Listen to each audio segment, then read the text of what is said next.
Welcome to another episode, Real Talk with Shawn Smith. On this episode, we's gonna be talking about men's health.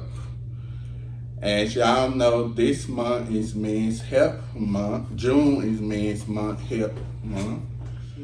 And I had two guests on this episode, and they're gonna introduce themselves one by one, starting with you. All right. Well, how y'all doing, everybody? My name is Leonard Lyons II.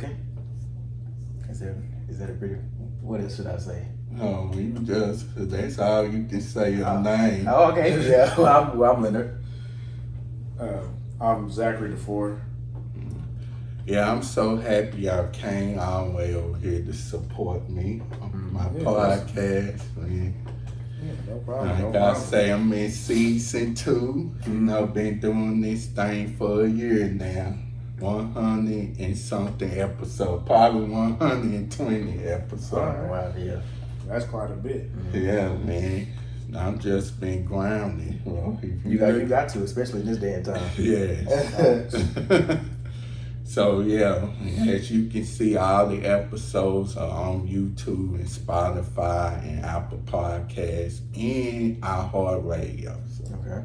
Nice. So yeah, so tell me, man, how is life for y'all? For me, I can't really complain, to be honest. Only thing that I mainly struggle with is just overworking myself. Yeah. Because I just be doing one thing after another, putting job on top of job. So, But other than that, like, I can't really complain. Got a lot of good things going for me, so I'm just keeping on this hustle and this grind as long as I possibly can. Okay, man, that's cool. So what about you? I would say life is cool. Like you said, I can't complain. There's many things that I could complain about that I shouldn't, but I can't. Like I said, I can't complain. But really, get out. Yeah, right now it's really just going through working and being tied against working a job versus what I actually want to be doing. And right now, that's just the season that I'm in, just fighting my passion versus the real world and the job that I have now. And the passion wants to go, but the mindset of, okay, focus on this job right now, and then get what you need, and then move to your passion. But that's just kind of where I'm at. So what is your passion? My passion is to be an actor.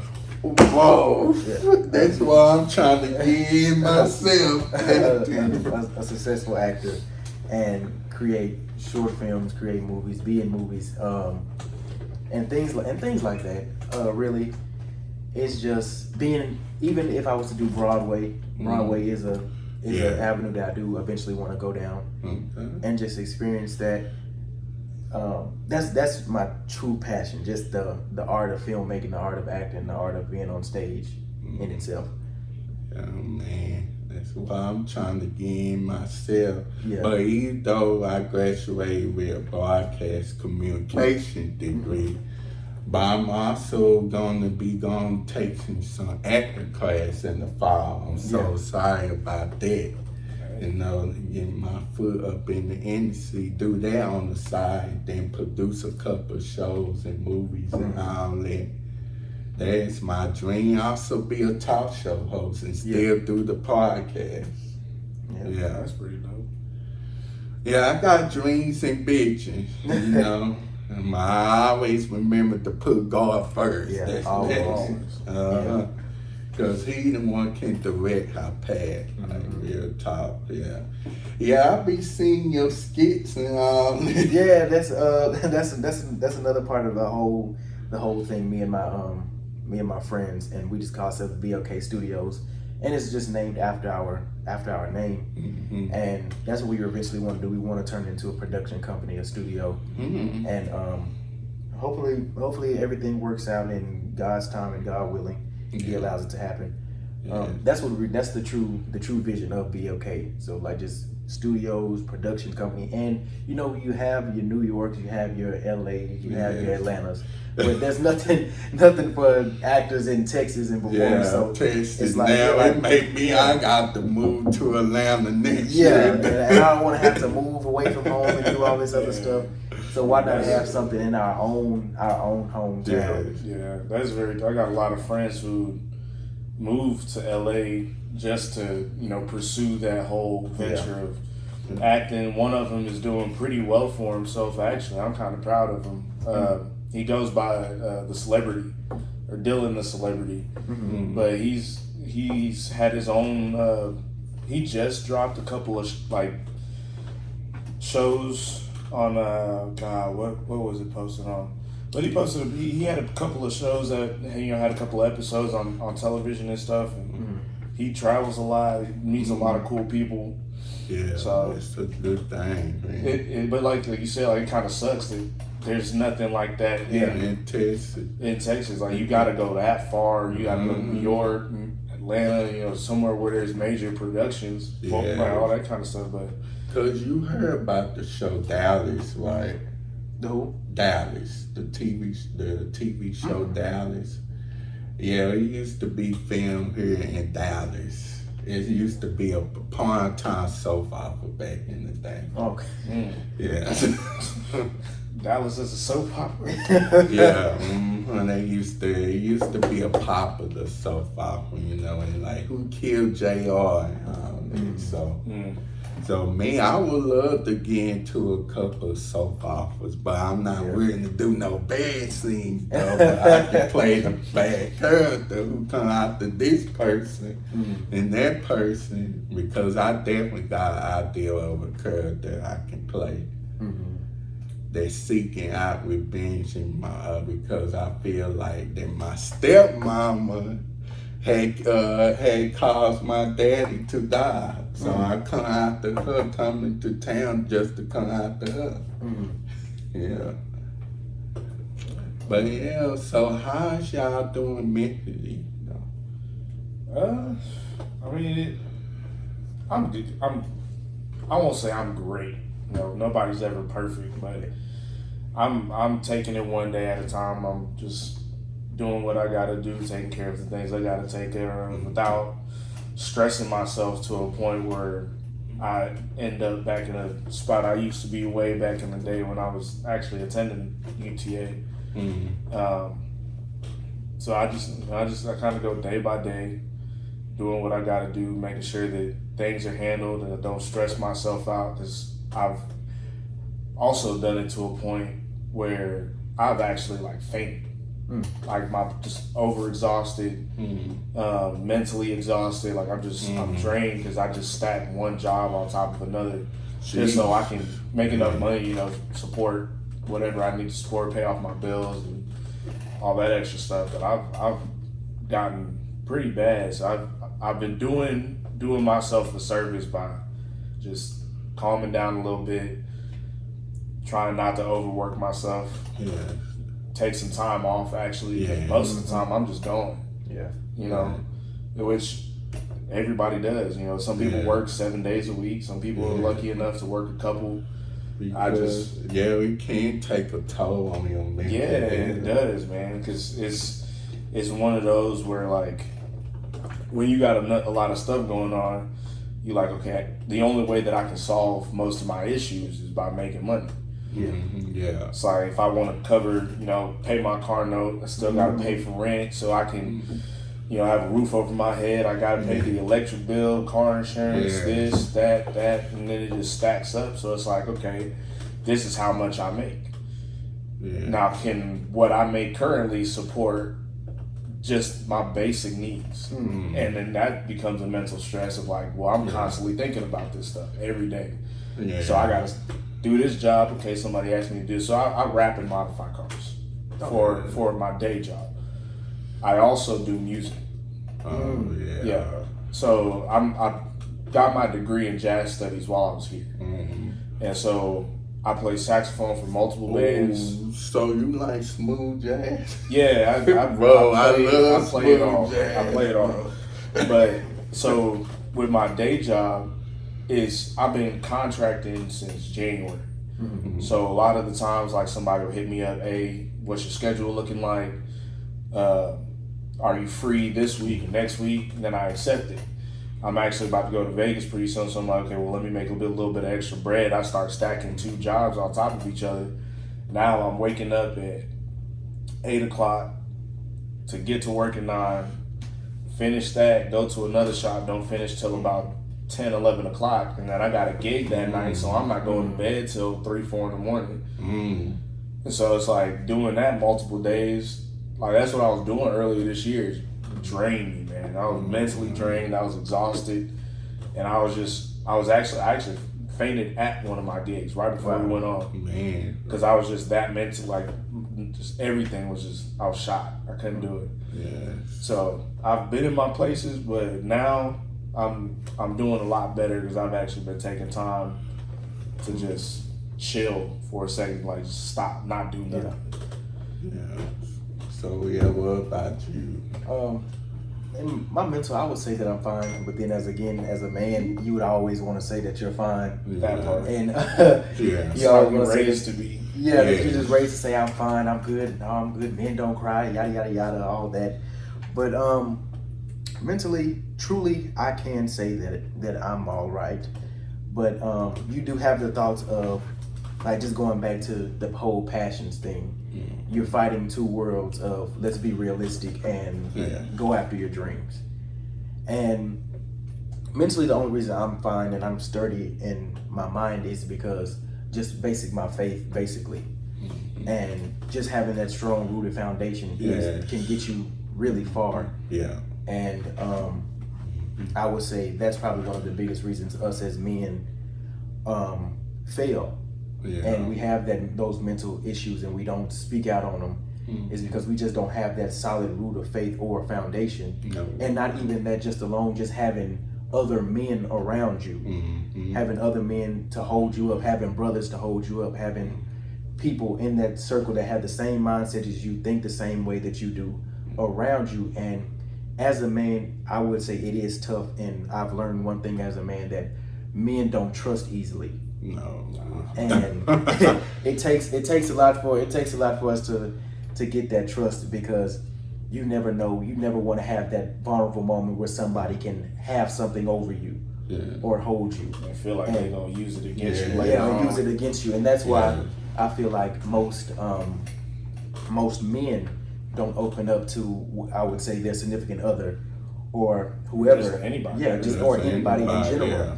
And I've also found out the biggest moment, and I've seen something about this recently on TikTok, and it was going over discussion about how the man won't open up to a woman, and she always, why are you always quiet? Why you don't never say this? Why you don't never say that?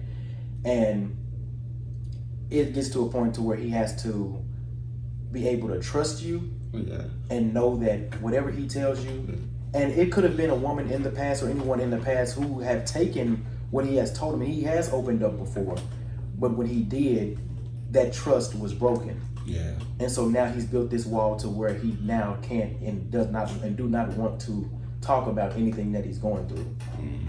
And just going back to the brothers around you, we actually just created a video, and it was about men's mental health awareness month. And we basically put on the title Men's Mental Health Month, and we put in the caption, men need men too. Yeah. And like I said, it's hard for a man to trust another man because he never knows, like, well, what does he get out of it? Yeah. And I also feel like it's kind of an ego thing too. Yeah. Yes, we Very had well. that part. It's like I don't want you, like I don't know you, but you know, I don't want you to know that I got stuff going on, and vice versa. So you over here just pretending like, you know, everybody's all right and everybody's cool, but deep down it's like, man, my homie, he down, you know. Yeah, and not to be religious about it, but looking now, like I was going back to the whole faith-based thing, looking at it now, if you go into 90% of the churches today, you will see it's mostly packed with women. And because men have the idea, okay, this man pastor, what is he getting out of this? what is he doing? Yeah. And they see, and see, men are not, like, men know game. Mm-hmm. Yeah. And so when a man is in the pulpit and he's doing game, we like, okay, we see through this. Mm-hmm. We see through this. And that's where I would have to put the blame on the pastors of today. Because you're not following correctly as you are supposed to be doing. Because a real man would have no problem following a real man of leadership that is from God. Now, if it's not, okay, that's a whole different thing. But a real man has no problem following in leadership by someone who is strong and is being led by God himself. But I rest my case on that. I rest my case on that one. But I can see. But truly, I feel like that's where I'm so comfortable in my mindset right now, and it's just I've never been at a loss, never been at a who am I kind of moment. But that's not everybody's story. Yeah. And there's people out there who really deal with that and struggle with that to find their identity. And they sit back and quiet because, well, as a man, I can't say nothing. That's how it is. As a man, I can't say nothing. As a man, I can't speak out. In society, we was taught to be tough and muscle. Yeah. Yeah, massive. Yeah, that's what we was taught. And I would say, me mentally, days it be okay, some days it's not. Because I would be honest here that after college, I'm having a hard time finding a job. I applied to like 100 jobs, and I did a couple of job interviews. They declined my application. Yeah. And that really like takes a toll on my mental health, and then it had me fall into depression. Where I be laying in the bed thinking about, man, I wish my life was not this and that. Then on top of that, you know, you be on social media, you compare yourself. Like all my friends, they married and had kids. Yeah. I'm like, man, I'm like, what about me? I thought I was gonna be married by this age and had kids. I was planning it out too. And I'm like, man, nobody want me. I'm just sitting here just still at my family's house, you know, depressing out. And that's when those thoughts hit. Yeah. Because I had those thoughts. And, you know, next thing you know, you act on those thoughts. Like, I'm going to be on suicide thoughts. Those the thoughts I be having. I be like, I don't think maybe it be my time to go. Everybody gonna miss me so that they can move on with their life. And that's what be in my head though. Yeah, that'd be tough. Yeah. Yeah, I think that really thoughts like that, and like you said, comparison. Yeah. One thing, this comparison kills a lot of things. And you look at your life compared to someone else's life or the life you thought you wanted at this time. And like going back to you said, like at this point I thought I would have kids, I'd be married at this time. But it's never been, and one thing about it, it's always never been a rush. No.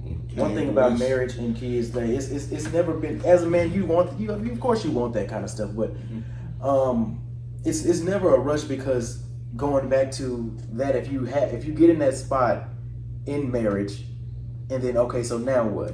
You here, now you got the kids, and so now this opens up a whole new avenue of different thoughts, different mental ways, and avenue. And I also wanted to ask you a question, because I know you were saying that you do like music and jazz and stuff on the side, and you do raps on cars and as your day job. Yeah, is that something that you wanted, like you picked and you was like, that's it, that's what I want to do? Absolutely. So crazy enough, no, neither of them was. So whenever I first started playing music, was in 6th grade, my mom loved to keep me busy just to keep me off the streets, which I greatly appreciate her for doing. But whenever I started playing saxophone, I didn't even really choose the instrument. The director in 6th grade, he was like, what instrument do you want to play? Drumline just released.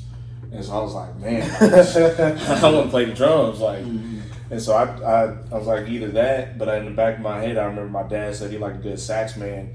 And so director looked me up and down, was like, you look like a sax player. I'm putting on saxophone. And so it was just, at the beginning, like, I didn't really care too much about it. It was just something else that I was doing. And over time, I just really got into this passionate moment of playing music.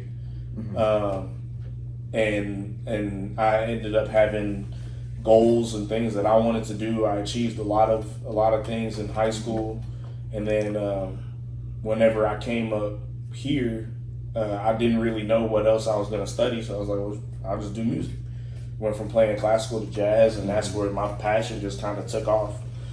Because it was one of those, like, music over time became my mental escape. Yeah. You know, like, if I was pissed off, if I was stressed about something, if I didn't know what to do, I could just play my sax and just play, because music is an emotional thing. Yeah. You know, so I would express my emotions through my playing.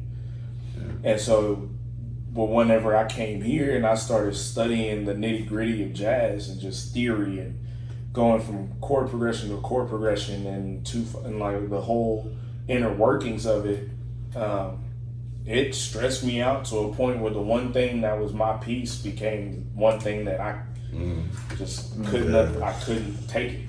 Like, it was stressing me out. As far as the rapping cars, it started as a hobby. While I was attending here, I was working at the Best Buy off of Lincoln Square before they shut it down. And then I moved to another one. I ended up getting fired. They basically made an example of me. Whatever. That's neither here nor there. But I did an odd job working for Reliant because I was like, well, I need money. Like, I got an apartment, I got a car note, I got this. So I'm now stressing about all that stuff. And then I got to a point where I was like, okay, well, it was after I graduated from here with my degree, I took 2 years. I barely touched my sax for 2 years because I was just burnt out. So I was just like, I just need that mental break. So in that time frame, I was like, well, I gotta work because I got car note, this, and roof over my head. I still want to go and hang out with friends or whatever. And so I got into after Reliant, I was like, I gotta do something. And I did kind of like working on cars. My dad taught me a lot when I was a kid, but at the time I was like 7 years old. I was like, man, I just kind of want to watch TV and play video games. But I remembered a lot of the stuff, so I started working on cars, and in my venture of doing that, I met a lot of people that did a lot of different things: window tint, welding, wraps. And the wraps just kind of, me and a homie of mine stumbled upon it, kind of did it as a hobby. COVID hit. He got laid off from where he was at. I got laid off from where I was at because I was working at a high performance shop, and rich people ain't really driving their high exotics. It went during COVID, so they didn't really need repairs. So after that, he started rapping full time. I was lucky enough, being a tech, I can find a job anywhere because there's shops that need mechanics all over the place. So I started working at a dealership, and rapping cars just kind of became like a side passion. It was always just a side quest. And he ended up started rapping for this dude who owned an exotic rental company, and he asked me, "Hey, bro, I'm gonna need your help because this was a big job." The person who designed the film, very well known. He's done stuff for the Dallas Cowboys and Dallas Mavericks, all kinds of stuff. He goes by Skeppel. And the car was a twin turbo Audi R8, just built, bags, a whole bunch of stuff. So I was better at certain things than he was, and vice versa. So he needed my help. That's when I got into rapping full time. After I did that gig with him, he was like, "Hey man, like I might need you more often." I told him, because at that point I got to a mental state where okay, like I'm making enough money to support myself and still kind of pay my bills, and slowly get to a point where I'll be all right. Yeah. And so I told him, because I didn't want to go back to the mental state I was in after I graduated, where I'm trying to find work, I'm trying to do this and do that, and I still got to worry about how I'm going to pay this car note that I just got and pay for the rent that I'm paying for and all these bills and stuff. And so I told him, I was like, hey, bro, I'm down to do this with you, but you got to promise me that I'll be financially stable enough, because I knew that was the one thing that triggered my depression. Mm-hmm. Just not being financially stable. Yeah. And so I was like, as long as you can make sure that I can pay my bills, possibly continue working on my car and upgrading stuff, and just kind of somewhat live a personal lifestyle. I have a personal life. Yeah. And he went, talked to the dude, hired him. I got made an offer, and then I've been rapping ever since. And just over time, same way as how I was with music, and I still do music today, but how I was with music is just the longer I did it, the more I just came to love it. And rapping became the same as what music was for me. Yeah. So now music is back to being that escape, but now it's my escape from my day job, which I also love. So it's like every Monday through Friday, I'm just sitting there rapping in a car, which is peaceful. I can listen to music. I'm just sitting there doing what I got to do. And then because that's such a repetitive process now, because of different cars and body styles, it's all different sometimes, but same basic concept, you're doing the same thing. I'm just, one's a little more difficult than the other. And then it's also somewhat of a liability, because I'm taking these really expensive cars apart. Yeah. And so like if I mess up something, like I remember one time I broke a Bentley handle. Now you would think it's a handle, it's plastic, You think, oh man, all right, $400. I don't want to drop $400, because who wants to drop $400 when they don't have to? We went to go see what that Bentley handle cost. $1,600 for a handle. For one handle. When I tell you my heart dropped, man. But luckily I was in a financial state where, all right, bro, I can't give you $1,800, $1,600 straight. But if you want to, I'll give you $200. This, over time, we worked it out. Ended up getting that all squared away. But it was like, I love rapping cars because it's very peaceful and relaxing, just how it is with music. But there are still those things that it's like, man, if I break this, that's $30,000. Yeah. And I'm not paying for that. I don't care. I don't got that type of money. Yeah. So it's always that stress in the back of my head. It's like, man, just be careful. Just take time. Don't worry about it. Try to keep my mental in check. Because, man, I'm not gonna lie. If I damage one of these cars one day, to that point, I'm gonna just disappear. From my own mental state, I'm gonna just be gone. Nobody gonna know where I go. So it's very important for us to go seek a therapist, talk to somebody. It's not gonna hurt to talk to somebody. I feel like as men though, like we always feel like talking to a therapist is somewhat of a weak point. And we don't want to seem weak or have people know that we even seeing a therapist just because of how we were raised up.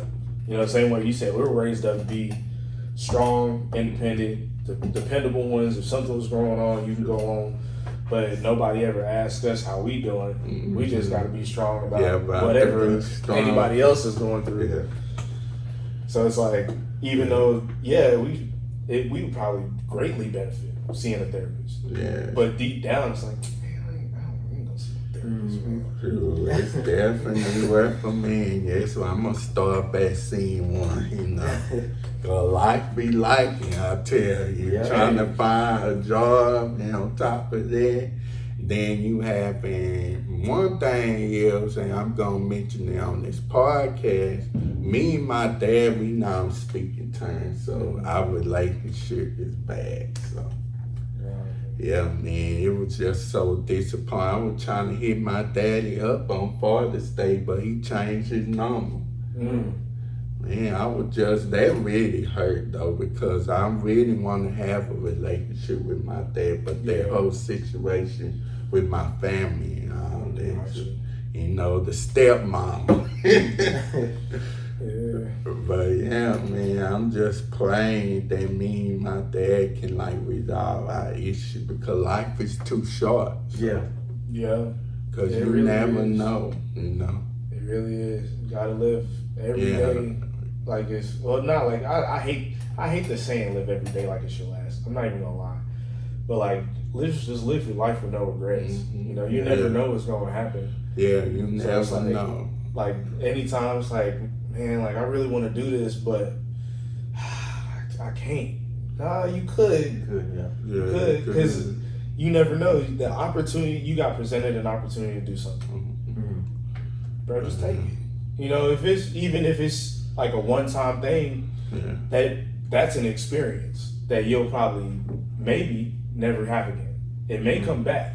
You never know. But it's I try to live my life with no regrets, because it's man, regardless of what I do, I don't want to, if God forbid I pass tomorrow, I don't want to be man, I wish I didn't get rid of that car. Man, I wish I didn't do this. Man, I don't want to sit there, or even in my old age, just be I'll be 80 something years old talking to my grandkids man, let me tell you something, youngster.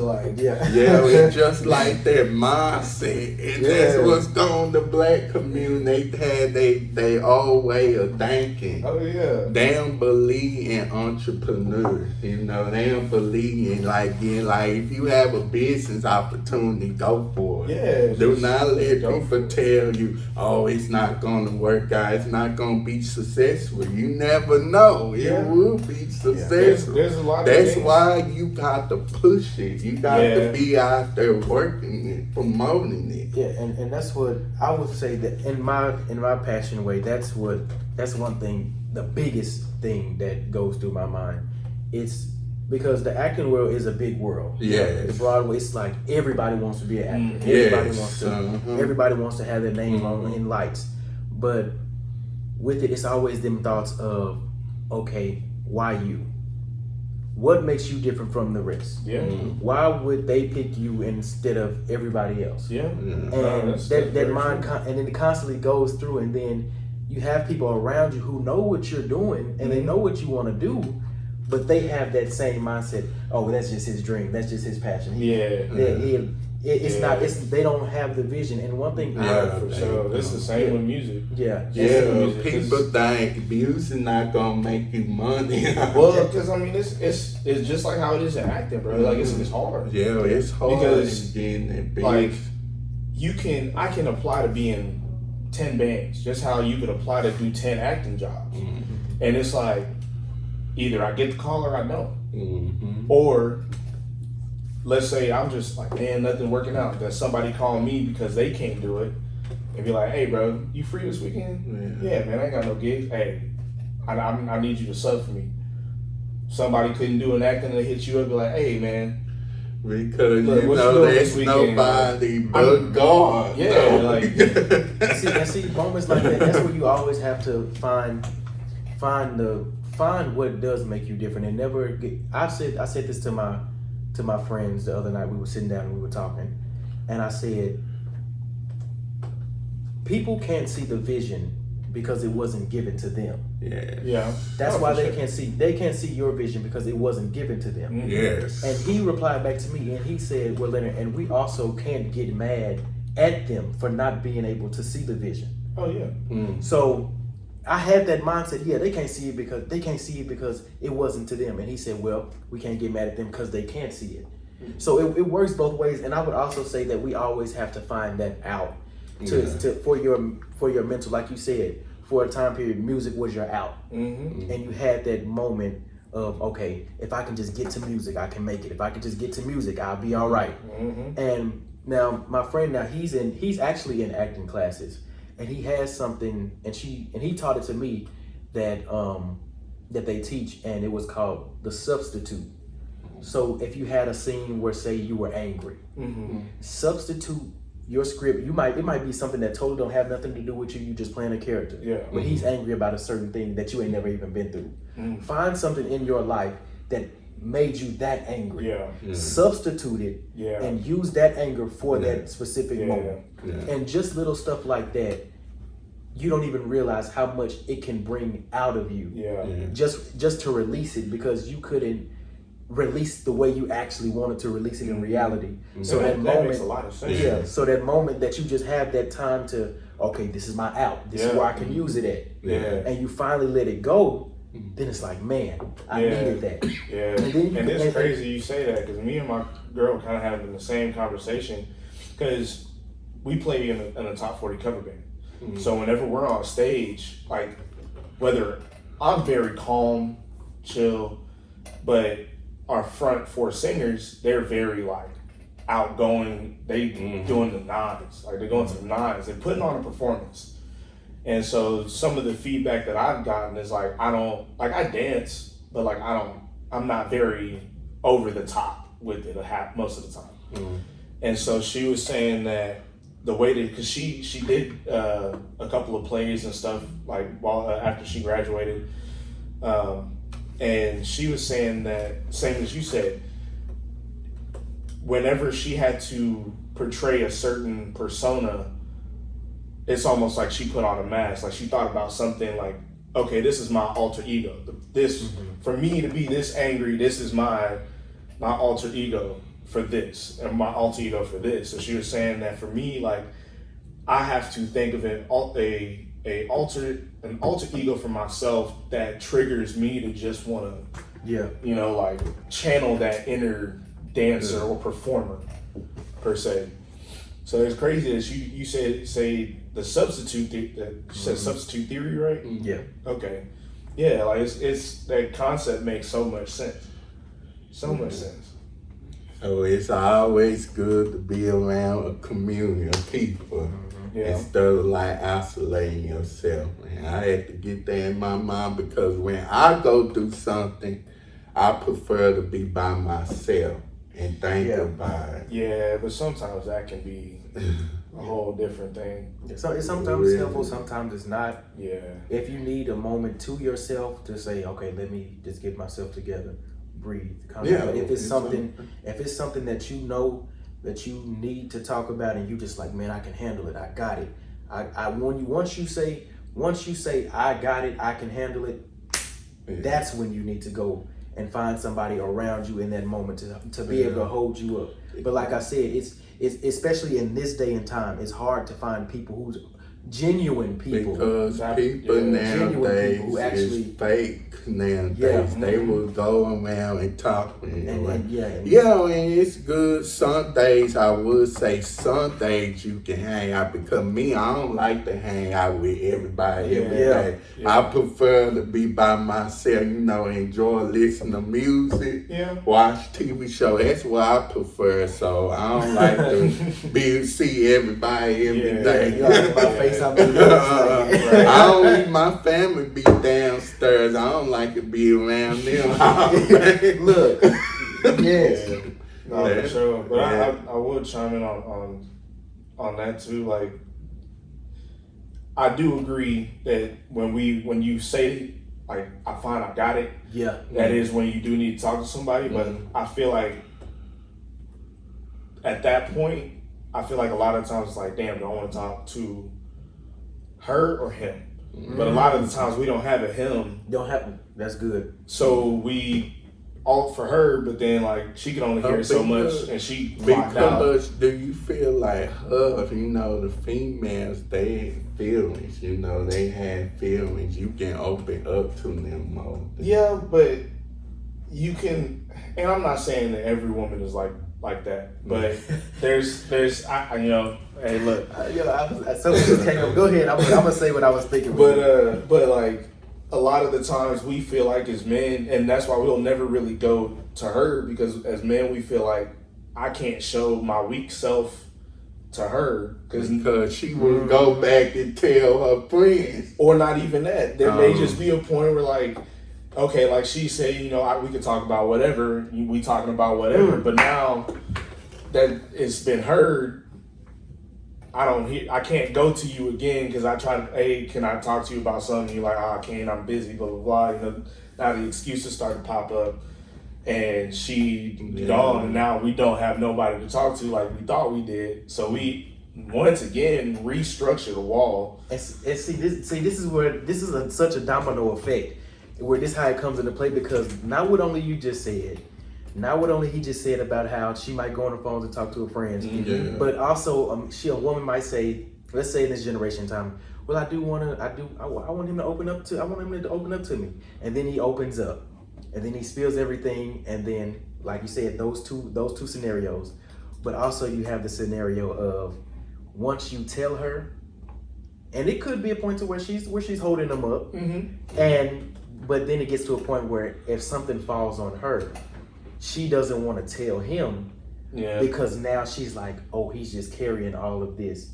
He's carrying so much. And now I can't tell him what I want to do. Yeah. And then when it finally comes crashing in on her, he goes, well, why you didn't tell me? Yeah. And it starts a whole new argument. Yeah. Of why, well, you were dealing with this at the time, and you were dealing with that at the time. I didn't want to put more weight on your shoulders by you feeling. Yeah, because I did have somebody tell me that I'm dramatic, you know.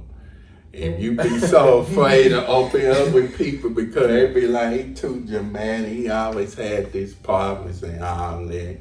So I'm like, that's why I don't open up to everybody like that. You know, I would have talked to somebody that I don't know, like a therapist. Yeah. Because they can keep mine, you know. But then would you rather talk to a female therapist or a male therapist? I would rather talk to a female therapist. I'm not gonna lie, I prefer to talk to a male therapist. Not saying that a woman couldn't relate, but because of the same fact of we don't have enough, like we may be lucky enough to have one, maybe two homies that we could actually like confide in. Yeah. Like I could be like on the verge of breaking down, losing, having a mental break, and I could just call my homie and be like, hey bro, I don't need nothing. I just need to talk. Yeah. You know, like, and I feel like a lot of the times, like a lot of guys don't have that. Yeah. Especially like, I feel like sometimes, especially in the newer generation. Yeah. I just met a kid recently, well, not kid, but I'm 31. He was like 20, 22. So, no, he's not a kid, but he's young. And he was telling me what he was going through. He was just genuinely asking for my advice. And this was one of the first times in a long time that anybody's asked me for my advice, just for some personal things that they were going through. But I could tell that it was really like mentally, like he was on the verge of just like mentally just losing himself. Yeah. And so like me and him sat down, talked, I gave him advice, and he really like took it to heart. And by the end of the second time I saw him, I checked up on him. I was like, hey bro, like, how's everything been going? Like, did anything change? This happened?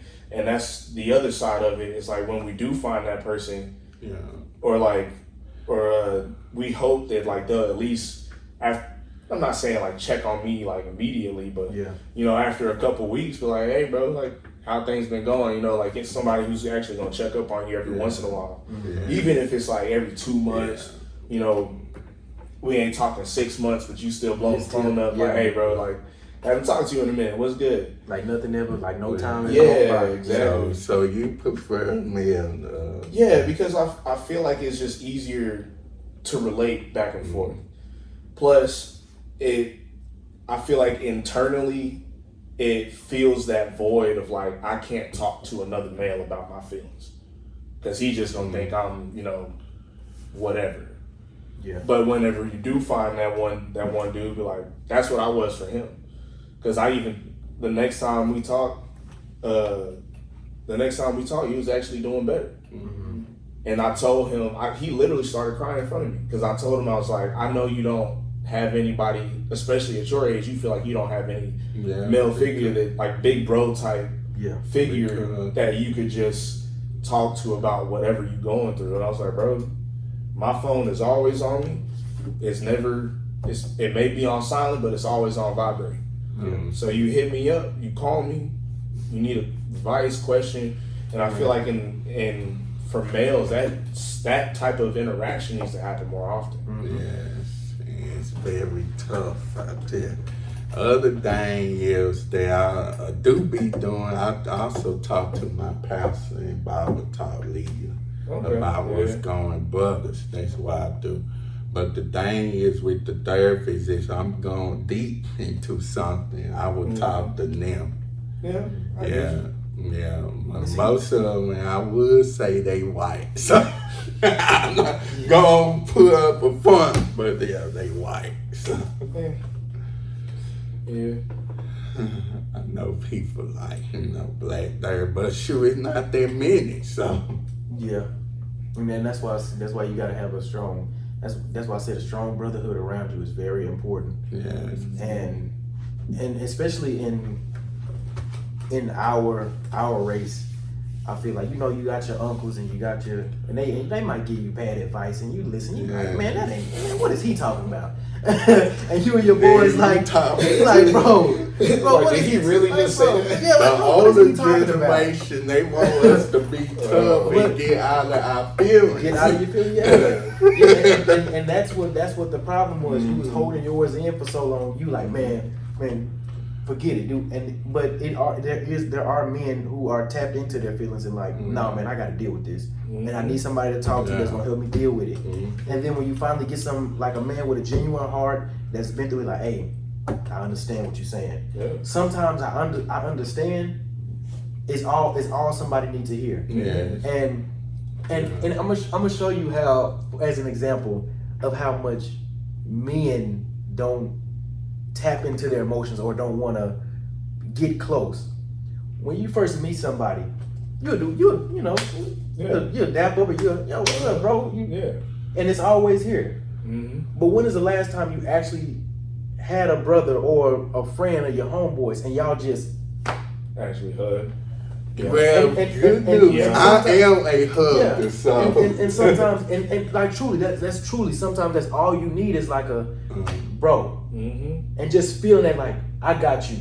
Yeah. Whatever you need, when I'm here, you got me. Yeah. And we miss that. It's always that boom. Yeah. Cool. I'll holler at you Surface. on, you know what I'm saying? All that other stuff. Surface. Yes. But to truly know somebody that has your back, that you got your circle, you like, okay, cool, as I got them, they got me, boom. That's fine. And like in this day and time, you have to be careful around that. You don't really have that. No. And I feel like that's one of the biggest issues and why men struggle so much. Yeah. And I know this because, of course, I had a friend last year. He committed suicide. Yeah, I was just thinking about that. Men have a very high suicide rate, all that kind of stuff. Wow. Yeah, they still. See, I didn't even know that. Yeah, men commit suicide more than anything. Yes, and because they holding in. Because we've always been taught to hold in, our emotions, so we have no outlet.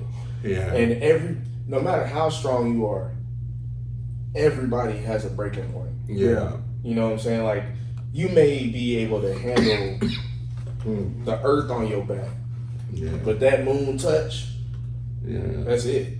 Yeah. I mean, down on your knees. You can't do it no more. Nowadays with social media, I remember, I will never forget 2022.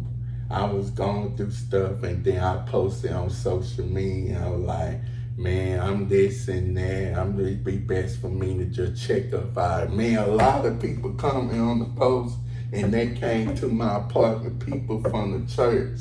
And people outside the church, I was like, God, man, I feel bad. See, but that's another thing. Is like when you get into that mental headspace, it's really hard for you to see who's actually like who actually care for you.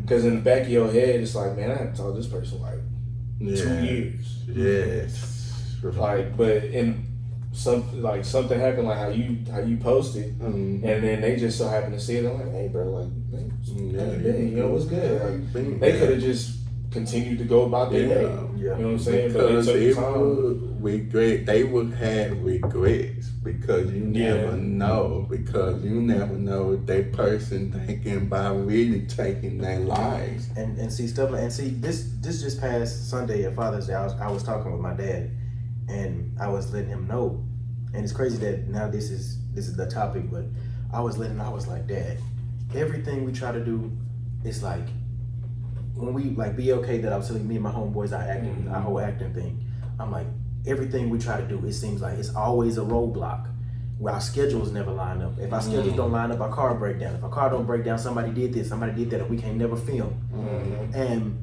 he was just encouraging me. He was like, and sometimes you just gotta encourage yourself. Yeah.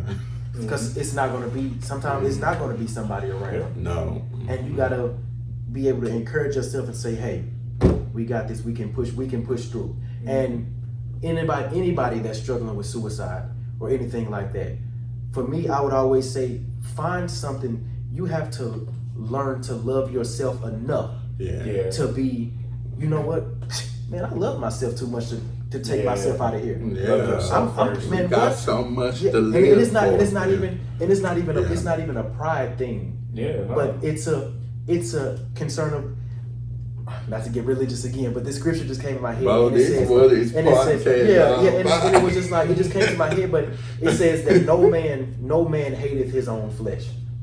But at that time, it's talking about how no man hates to do the deeds of his own flesh, the way we sin, the way we live our life. That's common, that's nature.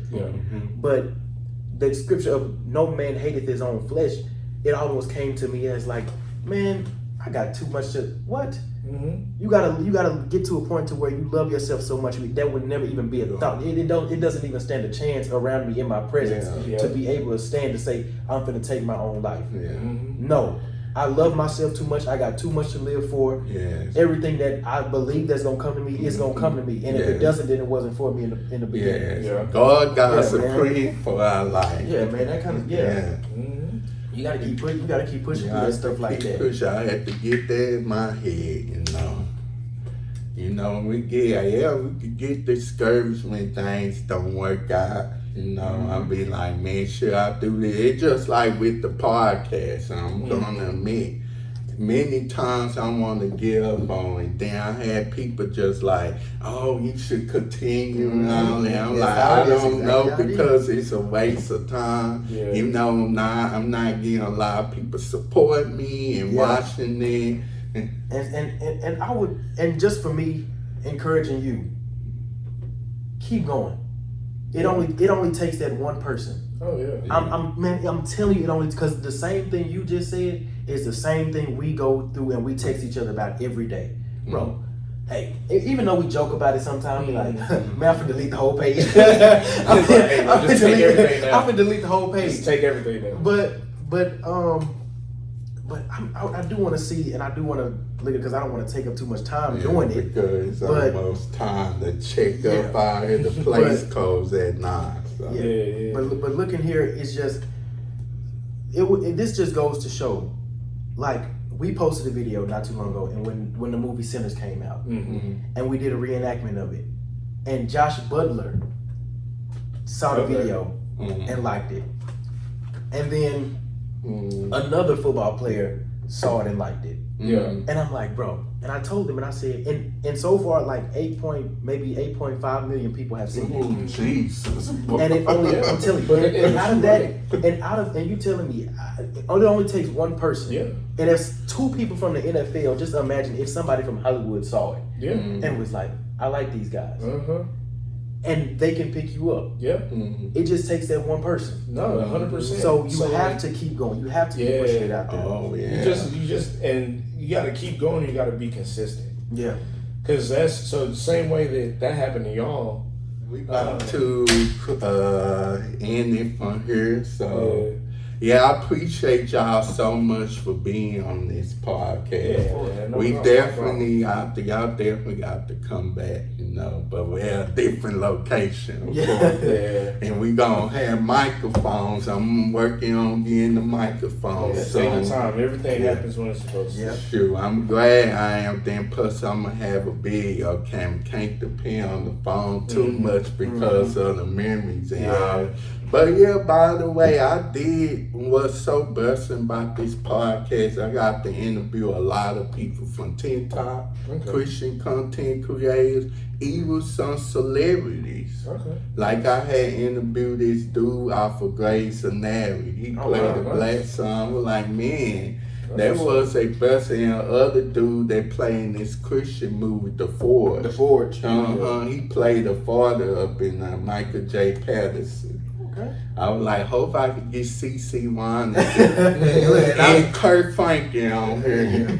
Man, I was supposed to actually cut a record with Kurt. Really? Yeah. So there's a project that he's working on, or one of his producers is working on, it's a producer that his credentials wild, but he's working on a project and Kurt Franklin's on it.